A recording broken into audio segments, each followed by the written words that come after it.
सोच के देखो भाई, जिस पहाड़ ने हजारों साल से रेगिस्तान को रोक के रखा, जिसने दिल्ली एनसीआर को धूल में तब्दील होने से बचाया, जिसके बिना न बारिश का बैलेंस है और न ही पानी का, आज वही अरावली पहाड़ खुद बचाव की भीख मांग रहे हैं। और सवाल ये नहीं है कि हैशटैग सेव अरावली क्यों ट्रेंड कर रहा है, सवाल ये है लोग अचानक इतने डर क्यों गए। पहले अरावली को ठीक से समझते हैं। अरावली कोई मामूली पहाड़ नहीं है भाई, ये दुनिया की सबसे पुरानी माउंटेन रेंजेस में से एक है। ये पहाड़ ग्राउंड वाटर रिचार्ज करते हैं, डेजर्टिफिकेशन को रोकते हैं और उत्तर भारत के क्लाइमेट को भी बैलेंस करते हैं। मतलब सीधी भाषा में कहें तो अगर अरावली कमजोर पड़ी तो पानी कम होगा, गर्मी ज्यादा पड़ेगी और एनसीआर में सांस लेना और भी मुश्किल हो जाएगा। अब आते हैं असली मुद्दे पर। कुछ दिन पहले सुप्रीम कोर्ट का एक फैसला आया। कोर्ट ने कहा कि पूरे देश में अरावली पहाड़ियों की एक यूनिफॉर्म डेफिनेशन होनी चाहिए और उसी डेफिनेशन में कहा गया कि सिर्फ वही पहाड़ियां अरावली मानी जाएंगी जो आसपास की जमीन से 100 मीटर या उससे ऊंची हो। यहीं से बवाल शुरू होता है। अब समस्या क्या आई भाई? समस्या ये है कि अरावली की बहुत सारी पहाड़ियां 100 मीटर से भी कम ऊंचाई की है, लेकिन ये छोटी छोटी पहाड़ियां भी पानी रोकती है, हवा को स्लो करती है और इकोलॉजिकल सिस्टम को जिंदा रखती है। अब डर ये पैदा हुआ कि अगर 100 मीटर से नीचे वाली पहाड़ियां कानूनी तौर पर अरावली मानी ही नहीं जाएंगी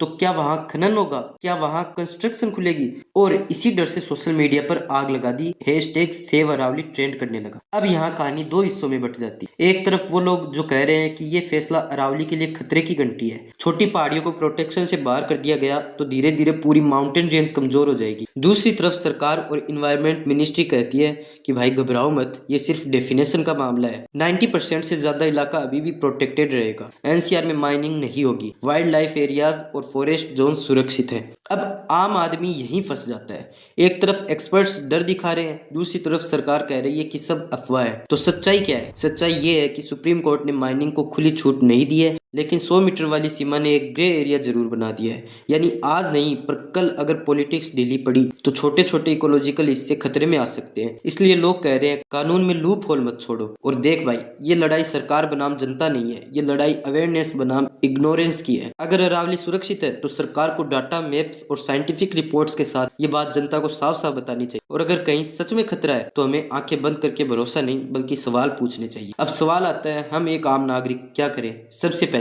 अफवाह मत फैलाओ, पूरी जानकारी के बिना पैनिक मत करो। दूसरा, फैक्ट्स के साथ बात करो, इन्वायरमेंटल प्रोटेक्शन की डिमांड करो। तीसरा, लोकल लेवल पर अवेयरनेस फैलाओ, क्योंकि अरावली सिर्फ राजस्थान या हरियाणा की नहीं, पूरे उत्तर भारत की लाइफलाइन है। और अंत में भाई याद रखो, पेड़ कटते हैं तो खबर नहीं बनती, पहाड़ टूटते हैं तो ट्रेंड नहीं बनता, लेकिन जब पानी खत्म होता है तब समझ आता है कि गलती कहाँ हुई। इसलिए हैशटैग सेव अरावली को सिर्फ ट्रेंड मत बनने दो, इसे समझदारी की आवाज बनने दो। क्योंकि पहाड़ गिरते हैं तो सिर्फ पत्थर नहीं गिरते, पूरा भविष्य गिर जाता है। क्योंकि अरावली अगर नहीं बचेगी तो हम भी ज्यादा देर तक नहीं बचेंगे। जय हिंद, जय भारत। और हाँ, अरावली को लेकर आवाज उठाना एंटी डेवलपमेंट नहीं है, ये फ्यूचर प्रोटेक्ट